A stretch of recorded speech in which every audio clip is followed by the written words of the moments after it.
La thématique de ce soir, qui est l'entreprise libérée, et modèle de réussite ou utopie. Alors, imaginez-vous ce qu'est une entreprise libérée. Quand on dit le terme libéré, on pense automatiquement à liberté, on pense automatiquement à horaire de travail flexible, on pense à également se faire plaisir, on pense aussi se donner du sens à son travail, on pense aussi se rémunérer soi-même, on pense aussi à la disparition de la hiérarchie. En tout cas, ça paraît, à première vue, ça paraît quelque chose d'utopique. Ça paraît quelque chose d'utopique.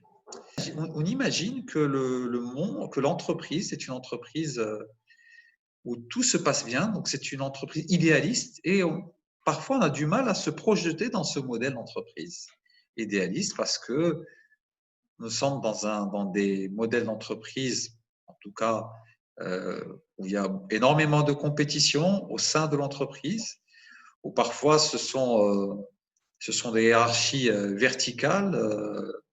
On va parler même aussi de management directif, autoritaire dans certains cas. Parfois, les personnes n'arrivent pas à se retrouver dans ces modèles-là parce que c'est des entreprises infestées de requins, vous vous souvenez, ou de carpes aussi, pas beaucoup de dauphins. Et donc, c'est ce modèle d'entreprise qu'on a du mal à imaginer. Et c'est pour ça que lorsqu'on parle d'entreprise libérée, eh bien, on se dit, est-ce que c'est une utopie? Est-ce que c'est vraiment aujourd'hui, dans le monde que nous connaissons aujourd'hui, un monde qui nécessite de l'agilité, de la flexibilité? Est-ce que ce mode d'entreprise libérée, c'est ce modèle d'entreprise qui conviendrait pour que les entreprises réussissent demain? Ben déjà, nous allons commencer dans un premier temps par faire une petite définition de ce que c'est une entreprise libérée et ensuite en quoi cette entreprise pourrait paraître utopique. Et dans un troisième temps, vous présenter quels sont en fait les risques qu'on pourrait encourir au niveau des entreprises, en tout cas les facteurs à prendre en considération dans les entreprises libérées. Et enfin, les facteurs de réussite. Donc, entreprise libérée, quand on parle d'entreprise libérée, on entend quoi? Bon, tout d'abord, le principe d'entreprise libérée, c'est de laisser aux salariés autant d'opportunités que possible pour s'exprimer sur la vie et le fonctionnement de l'entreprise. Les salariés sont des acteurs à part entière dans le fonctionnement de l'entreprise. Et ça reflète ainsi cette envie de motiver les collaborateurs de manière concrète, parce qu'ils sont impliqués quotidiennement sur les actions, sur les projets de l'entreprise. Et donc, ça suppose aussi un management qui requiert une confiance mutuelle et une reconnaissance entre collaborateurs. Modèle aussi où la hiérarchie s'efface petit à petit pour laisser place à l'autogestion. Donc, moins de hiérarchie, voire jusqu'à peut-être disparition de hiérarchie et fonctionnement en autogestion. C'est un modèle qui séduit les générations Y et Z. Ces générations qui ont besoin, eux, par nature, plus d'autonomie, plus de marge de manœuvre, notamment la génération Z, puisque la génération Y, qui ne fonctionne pas dans un système managérial classique, ils ont besoin de mentors qui pourront suivre, ils ont besoin de modèles de référence. Et si ce modèle de référence, ils ne le trouvent pas dans une entreprise, tout simplement, ils quittent, ils vont voir ailleurs. Voilà. Alors, l'entreprise libérée, les limites d'une organisation, parce que malgré tout, une entreprise libérée requiert une certaine organisation interne, eh bien, cette organisation interne, elle est établie d'un commun accord entre l'ensemble des collaborateurs. Donc, c'est une décision collégiale qui est prise dans ce sens, avec mise en place de règles et en garantissant l'espace dit de liberté et d'expression de chacun.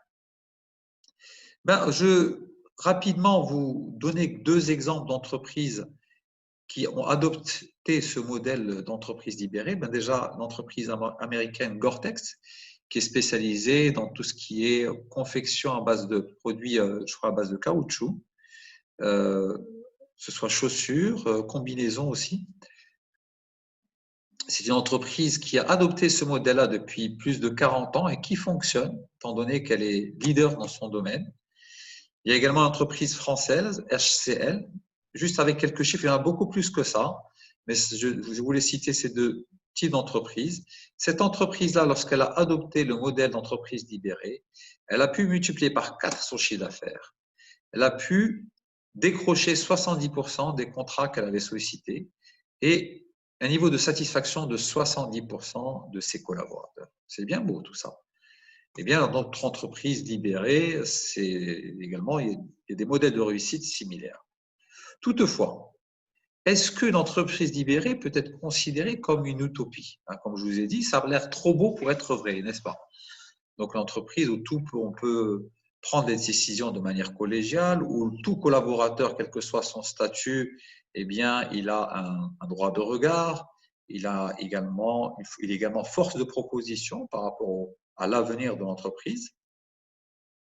Alors, utopie, pourquoi est-ce qu'on pense que c'est une utopie? Tout d'abord, parce que, je viens de le dire, ça paraît trop beau pour être vrai. C'est un message attractif pour les salariés. Aujourd'hui, un certain nombre d'entreprises, eh bien, se considèrent comme étant des entreprises libérées pour pouvoir attirer un maximum de jeunes lauréats, de diplômés à fort potentiel, parce que quand on raisonne entreprise libérée, c'est que le travail est intéressant, il est varié, il y a des horaires qui sont souples.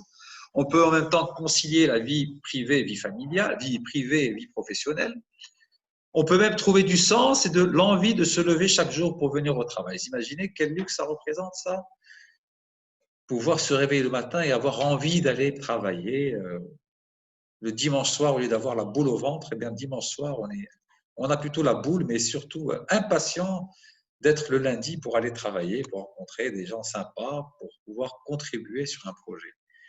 Et bien entendu, l'être humain a besoin d'être reconnu, donc besoin de reconnaissance, aussi bien de la hiérarchie, des collègues, et également des clients. Ou à longueur de journée, tout le monde vous félicite. Imaginez-vous dans un modèle d'entreprise comme ça, où dès que vous franchissez la porte de l'entreprise, eh bien, vous avez de la reconnaissance de tout le monde, reconnaissance de vos supérieurs, reconnaissance de vos collègues, reconnaissance des clients qui vous appellent pour vous manifester donc leur satisfaction de la qualité de service qu'ils ont reçu grâce à vous. C'est magnifique. Sauf que c'est le modèle tel quel. Est-ce qu'en réalité, c'est la même chose? Ça, c'est une autre histoire. Tout d'abord, deuxièmement, on parle d'opportunités calculées pour le management. Parce que, après tout, l'entreprise libérée, c'est un choix qui est mené par les managers, par les gérants d'entreprise, par les présidents d'entreprise, parce que, selon eux, ils libèrent les jugements de productivité. Sauf que, en libérant ce gisement de productivité, ben, cela génère généralement une réduction d'effectifs. Donc, on fait une optimisation des ressources, du capital humain de l'entreprise, étant donné qu'aujourd'hui, un seul collaborateur, eh bien, il est en mesure de pouvoir couvrir 3, 4 fonctions en même temps. Ben oui, c'est ça l'entreprise libérée. Et tout le monde est heureux, mais attention, pendant un certain temps, parce que c'est une organisation qui est très exigeante. Exigeante en termes d'objectifs, exigeante en termes d'engagement, exigeante en termes d'horaire de travail. On a l'impression, oui, bon, écoutez, on va travailler 5 heures par jour, ça va aller. On va dire, ah, tiens, aujourd'hui, je vais aller à la plage, il fait beau, et on va laisser le travail pour le lendemain. Ben non, au contraire. C'est juste une impression qu'effectivement, il y a des horaires flexibles, mais les personnes sont beaucoup plus engagées parce qu'il n'y a pas d'horaire fixe, en fait. Et il y a aussi la mise en place d'un autocontrôle tangible. Et cet autocontrôle tangible, il est encore plus pesant parce que ce sont l'ensemble des collaborateurs qui l'ont fixé. Alors, vous imaginez que l'autocontrôle et en même temps devoir rendre des comptes aux collaborateurs qui sont autour de nous. Point également important et énormément sensible, eh bien là, le partage des richesses. Entreprise libérée crée de la richesse fort heureusement, crée de la valeur ajoutée, sauf que, est-ce qu'il y a réellement une transparence au niveau du partage des richesses, transparence au niveau des salaires qui sont répartis et transparence au niveau de la répartition des bénéfices? Je ne dis pas que ça ne se fait pas. Néanmoins, on a cette impression d'entreprise idéaliste. Néanmoins, il y a un certain nombre on va dire, de bémols, un certain nombre de réserves par rapport à ce modèle-là. Il y a aussi un autre point, c'est le déficit du dialogue social. Dans le sens où il y a une relation directe entre les salariés et les dirigeants de l'entreprise.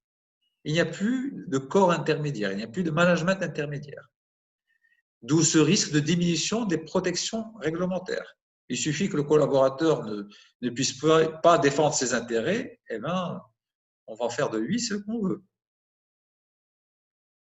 Et il suffit qu'il y ait quelques requins au sein de l'entreprise, mais il y a un risque d'abus de pouvoir.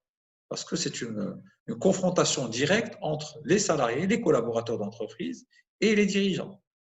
Sans oublier le risque de flou juridique sur le contenu des contrats de travail. Donc, tout ça sont des éléments qui font que dans une entreprise libérée, ça peut paraître utopique.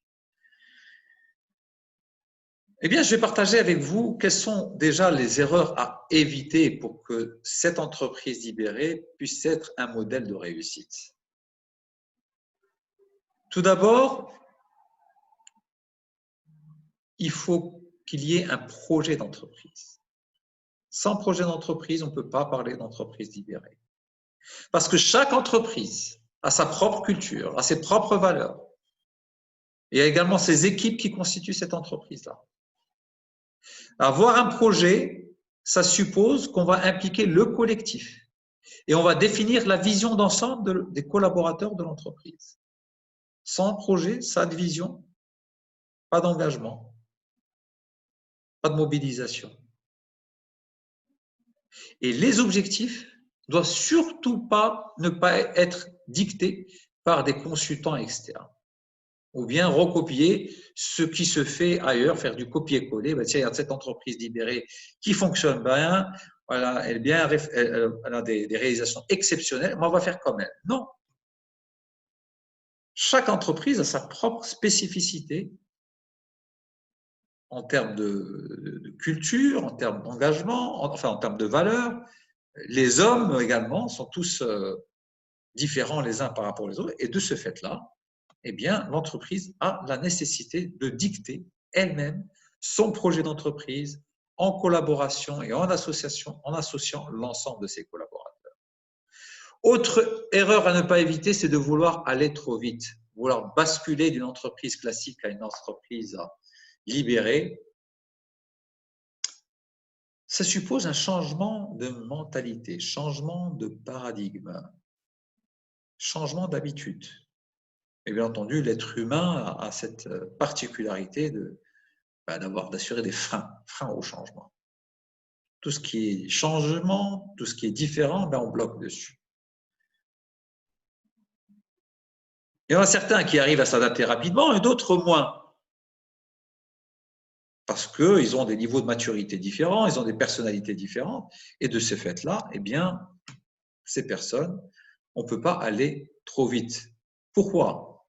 Pour éviter est-ce qu'il y ait un écart entre les collaborateurs, qu'on ait une entreprise à plusieurs vitesses. Une entreprise libérée suppose qu'il y ait une cohésion au sein de toute l'équipe et que l'ensemble des collaborateurs puissent aller tous dans le même rythme. Même s'il y en a certains qui peuvent aller trop vite, eh bien, de ralentir peut-être le rythme pour qu'il y ait une cohésion au sein de l'équipe. Et surtout, y aller step by step.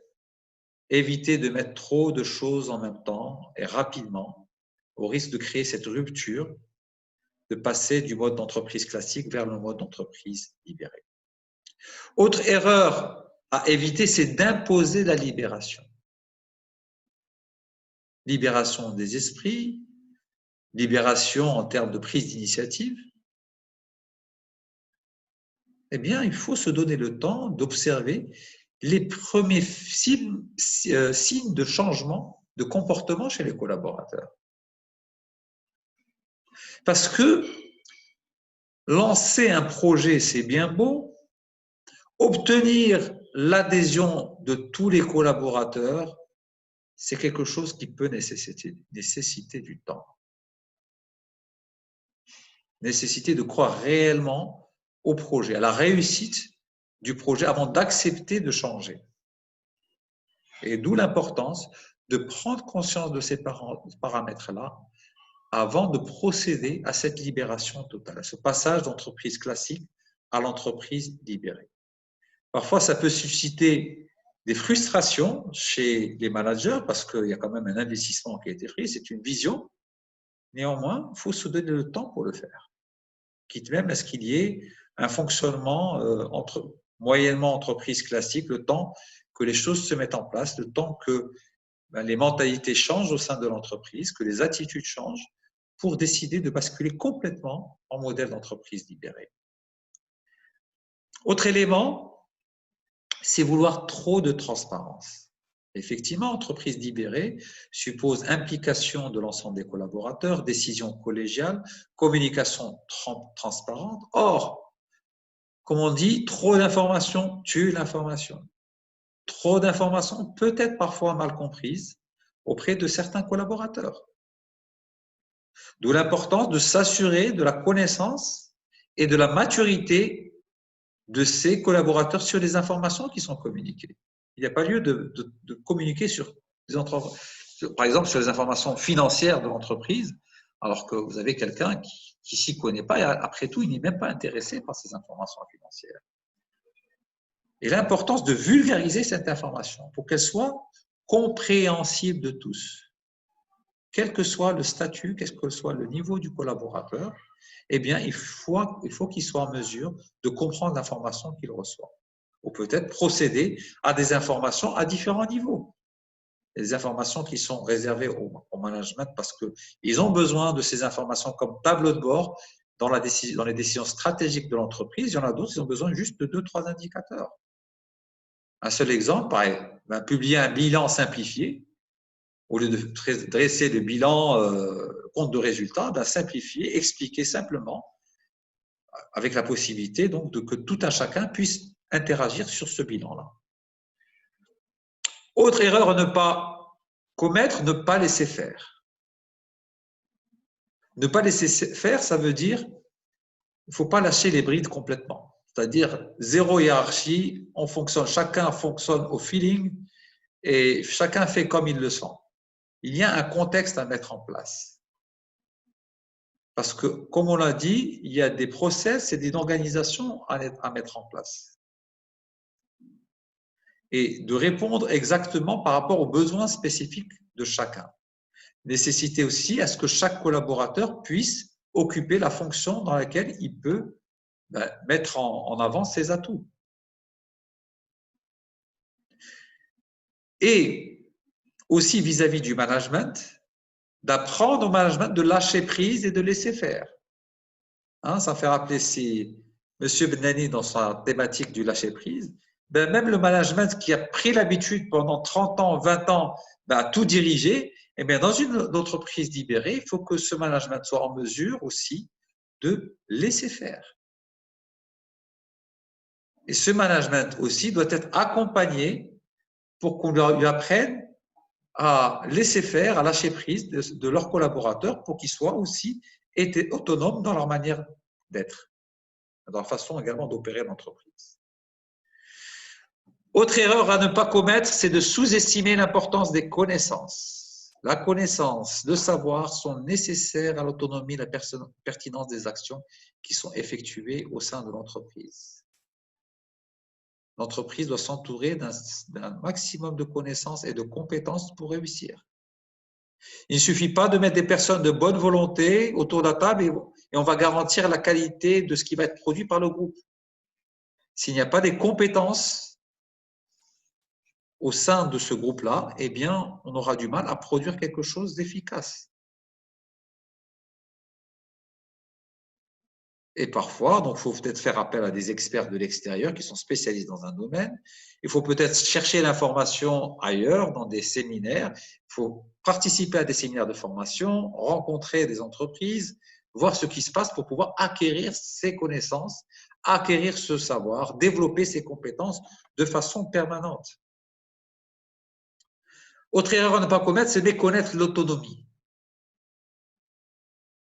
C'est de passer directement d'un système de dépendance vers un système d'interdépendance.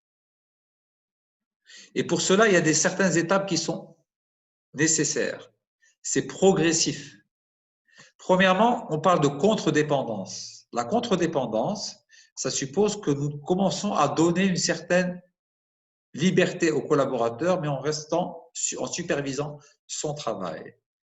L'indépendance, c'est le collaborateur est indépendant, il maîtrise ses nouvelles missions et donc il est autonome. Et l'interdépendance, c'est les différents acteurs au sein de l'entreprise qui sont interdépendants les uns les autres et la somme des travaux, la somme des savoirs de chacun contribue à la réussite de l'entreprise. Et méconnaître l'autonomie, c'est aussi de connaître les atouts de chaque collaborateur pour passer rapidement d'une phase à l'autre, d'une phase de contre-dépendance, indépendance et interdépendance. Autre erreur à ne pas commettre, c'est ne pas avoir de garde-fou. Comme j'ai dit, faire confiance, ça ne suppose pas de piloter à vue. Hein? On dit, est-ce qu'il n'y a pas de pilote? Entreprise libérée, ce n'est pas une entreprise où il n'y a pas de pilote dans l'avion. Il y en a un, il y a même plusieurs pilotes au sein de cet avion-là. Et donc, la nécessité d'avoir des points de repère et de s'assurer qu'il n'y ait pas de dérive au niveau fonctionnement d'entreprise, parce que c'est l'avenir d'entreprise, c'est l'avenir des collaborateurs qui est en jeu, avec possibilité même de mettre en place des cellules de régulation pour en garantir la pertinence et la cohérence. Enfin, je vais aborder la troisième et dernière partie qui est les bénéfices d'une entreprise libérée. Quels sont les avantages qu'une entreprise aurait à être une entreprise libérée? Tout d'abord, quels sont les bénéfices pour les collaborateurs? C'est le plaisir de travailler parce qu'on les met dans des conditions pour pouvoir se sentir dans leur élément. C'est des modèles où il y a une montée en compétence des collaborateurs parce qu'on leur met à disposition des formations continues. On fait en sorte aussi qu'il y ait un équilibre vie professionnelle, vie personnelle, avec un travail à distance, le télétravail, on en a parlé à plusieurs reprises ces derniers jours, et également une implication sociétale des collaborateurs, c'est-à-dire que les collaborateurs sont associés au sein de l'entreprise. L'entreprise, non seulement ils sont salariés, mais associés dans l'entreprise, et bien entendu, dans ce sens-là, leur niveau d'implication est beaucoup plus important. Et profiter aussi des fruits de la réussite, quand bien sûr cela se fait, par la participation aux bénéfices, l'intéressement, les primes, les conventions qui sont proposées, offertes aux collaborateurs et leurs familles, et ainsi de suite. Donc, les bénéfices sont importants. Quand l'entreprise libérée applique l'ensemble de ces avantages-là, effectivement, c'est un modèle qui est attractif. Pour l'entreprise, les bénéfices, c'est la fidélisation des collaborateurs. C'est-à-dire qu'on a un investissement à long terme sur les collaborateurs. Il y a aussi, c'est une manière d'attirer les talents. Parce que l'entreprise libérée est une entreprise qui est focalisée sur l'humain, sur la compétence de chacun, sur la considération aussi et la réciprocité. Ce sont des valeurs qui sont importantes dans ce modèle d'entreprise. Donc, automatiquement, au-delà du côté rémunération, c'est de se sentir dans un modèle où on est reconnu, on est considéré, où la compétence est valorisée, où il y a une réciprocité entre les différents acteurs de l'entreprise. L'entreprise a aussi des gains liés à la déspatialisation. La déspatialisation, c'est le fait que les collaborateurs n'aient pas la nécessité d'être présents physiquement dans l'entreprise. L'entreprise peut être basée dans la Silicon Valley, que les collaborateurs soient répartis partout dans le monde. Donc, il n'y a pas cette nécessité de déplacement physique, de consommation de carburant et autres dépenses pour se déplacer tous les matins et aller travailler au sein de l'entreprise. Généralement aussi, bénéfice de ce modèle d'entreprise, c'est qu'il y a une bonne rentabilité parce que le turnover de l'entreprise, c'est le nombre de personnes qui démissionnent est faible. Il y a une structure d'encadrement qui est légère et bien entendu, il y a un engagement, une implication plus importante des collaborateurs. Ça permet aussi de promouvoir l'innovation et la créativité au sein de l'entreprise.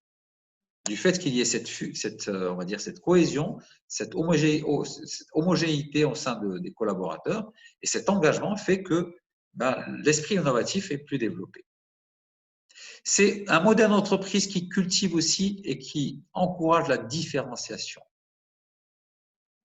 Différenciation, on cultive les valeurs de tolérance entre collaborateurs, de respect, de réciprocité et d'importance de l'humain. Ce sont des modèles d'entreprise qui sont avant tout centrés sur l'humain. L'humain est l'élément le plus important de l'entreprise. C'est la valeur de l'entreprise, c'est le diamant de l'entreprise. On ne sort pas de cadre. De toute façon, une entreprise est composée également d'une multitude de diamants. Il suffit juste de les polir et en sortir, les faire briller de leur plus belle couleur. Un bénéfice aussi, c'est le bonheur et la réussite collective. Qu'on peut prétendre dans ce modèle-là un bonheur au sein de l'entreprise. Dans le plaisir d'associer tout le monde dans la réussite du collectif, d'encourager les réussites, les victoires collectives et de penser réellement autour d'un projet humain, un projet des collaborateurs de l'entreprise. Enfin, les facteurs clés de succès, tout d'abord, c'est des valeurs communes. Les valeurs communes, c'est le ciment de l'entreprise. Parce que c'est ce qui permet d'avoir un état d'esprit fort, qui sont nécessaires de créer cette cohésion, on va dire, de cimenter les liens entre les différents membres de l'entreprise. Et de cultiver au quotidien des valeurs profondes qui correspondent à l'état d'esprit de l'entreprise, qui est ressenti et réincarné par le collaborateur. Il ne s'agit pas là de mettre des panneaux 4x3 ou des panneaux ou des affiches A1 ou A3 et de les coller dans l'entreprise pour dire voilà les valeurs de l'entreprise. Il s'agit vraiment de les ressentir. Les valeurs de l'entreprise font partie de l'ADN de chacun des collaborateurs. Parce que c'est un engagement de chacun dans la réussite de l'entreprise. Et c'est ce qui fait toute la différence entre des valeurs qui sont écrites et les valeurs qui sont appropriées. Et de pouvoir les faire vivre au quotidien. Que ces valeurs, parce qu'on a parlé, si vous vous souvenez de du séminaire que j'avais fait sur la clarté des valeurs, les valeurs, c'est synonyme de motivation, c'est synonyme d'énergie. Si on a ce ressenti de valeur en nous, comme dans notre ADN, cette énergie, elle est permanente, cette énergie est omniprésente. Autre facteur clé de succès, c'est l'équité. Importance d'être équitable entre les personnes et d'être transparent. Ça suppose la suppression des symboles de pouvoir. Ça suppose de donner la même chance à chaque collaborateur. C'est le principe de l'équité et du mérite, de ne pas susciter d'injustice. Parce que qui dit injustice dit perte de confiance. Et s'il y a perte de confiance, on ne peut plus parler de projet d'entreprise libéré. Et la nécessité de préserver un environnement sain et serein pour que chacun puisse trouver sa place et pour que chacun puisse progresser au sein de l'entreprise. L'authenticité est un facteur clé de succès aussi. L'authenticité de l'encadrement est nécessaire, fondamentale pour que les collaborateurs s'engagent dans les libérations. Je dirais au-delà d'authenticité, je dirais aussi exemplarité. On ne fait pas semblant de s'intéresser à l'humain. Soit on s'intéresse réellement par les actes et par les gestes au quotidien, soit on ne le fait pas. On ne peut pas avoir des fonctionnements à différentes vitesses au sein de l'entreprise. Et ça doit se traduire par des actions concrètes au quotidien. Il ne s'agit pas de réunir les collaborateurs dans un team building ou leur dispenser une formation pour leur dire on fait de l'entreprise libérée. C'est chaque action au quotidien qui va justifier et qui va permettre de pérenniser ou pas l'existence de ce modèle d'entreprise libérée. La réciprocité, c'est une action qui va permettre de démontrer en même temps l'authenticité et l'équité, qu'il y ait une relation équilibrée et réciproque au sein de l'entreprise. Et quand on parle de réciprocité, eh bien, si tout le monde s'engage dans le projet de l'entreprise, si tout un chacun contribue à la réussite de l'entreprise, eh bien, il faut que tout un chacun puisse récolter les fruits de la réussite dans un modèle gagnant-gagnant, en toute transparence. Ce n'est pas parce que lorsque l'entreprise qui commence à se développer, qu'on tiens, ben on va garder la plus grosse partie au top management et puis le management opérationnel, enfin les opérationnels, on va leur donner quelque chose qui va, bon, juste pour les calmer. Non. Si c'est comme ça, on est complètement en déphasage de ce modèle-là. Il vaut mieux revenir après au modèle d'entreprise classique, qui a ses avantages aussi, mais je dirais qu'en termes d'entreprise libérée, on n'est plus dans le modèle d'entreprise libérée s'il n'y a pas de réciprocité. Faire preuve aussi de patience, je l'avais déjà cité tout à l'heure. Le changement de mentalité nécessite du temps. Le temps de changer, le temps de s'adapter à de nouvelles habitudes, le temps de permettre à tout un chacun de s'approprier ces nouveaux modes de fonctionnement, ces nouvelles habitudes, et que chacun puisse évoluer à son rythme. Et surtout ne pas imposer le rythme à tous. De dire, bon, c'est comme ça, demain, on fait le kick-off et on va changer complètement. On ne peut pas changer de modèle de fonctionnement d'entreprise où l'humain est au centre sur une décision qui va se prise donc pour la veille pour le lendemain. Ce n'est pas possible. C'est quelque chose qui va nécessiter du temps pour que tout le monde puisse s'approprier les valeurs, s'approprier ce nouveau mode de fonctionnement avant d'être complètement donc, acquis à ce projet-là. Privilégier aussi le dialogue. Communiquer de façon non violente, de façon constructive, partager les craintes, les peurs, les tentations par rapport au risque que ça peut, parce que aussi certains peuvent avoir des doutes sur ce modèle-là, sans pour autant qu'il y ait de jugement ni d'agressivité, et surtout privilégier un dialogue positif, hein, de manière à ce que toutes les choses aillent dans le bon sens et que tout le monde puisse se concentrer vers les efforts et les réussites de chacun. Et enfin, nécessité d'une maturité collective. Maturité collective, ça suppose autonomie, ça suppose la notion de responsabilité de chacun, parce qu'on est dans un modèle de travail collaboratif et que tout un chacun puisse, comme on a dit, s'approprier les différentes valeurs et s'approprier le projet de l'entreprise. Et apprendre aussi de travailler en cohésion de façon cohérente les uns avec les autres. Et bien entendu, cette maturité collective va nécessiter du temps pour que ça se mette en place au niveau du mode de fonctionnement de l'entreprise. Pour finir, l'entreprise libérée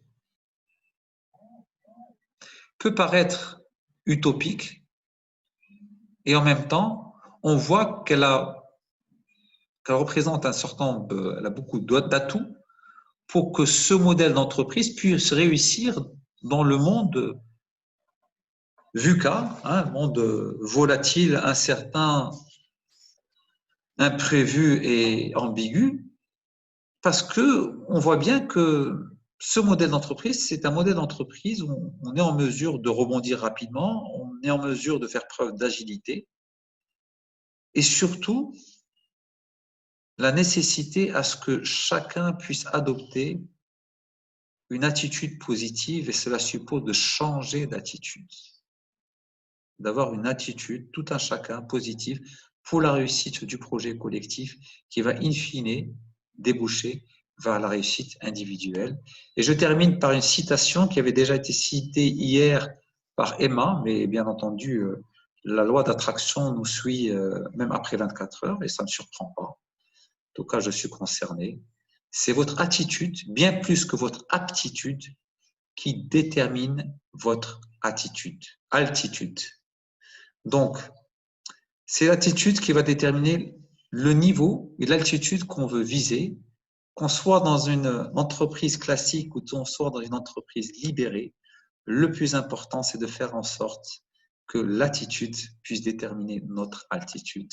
C'était le mot de la fin. Je vous remercie.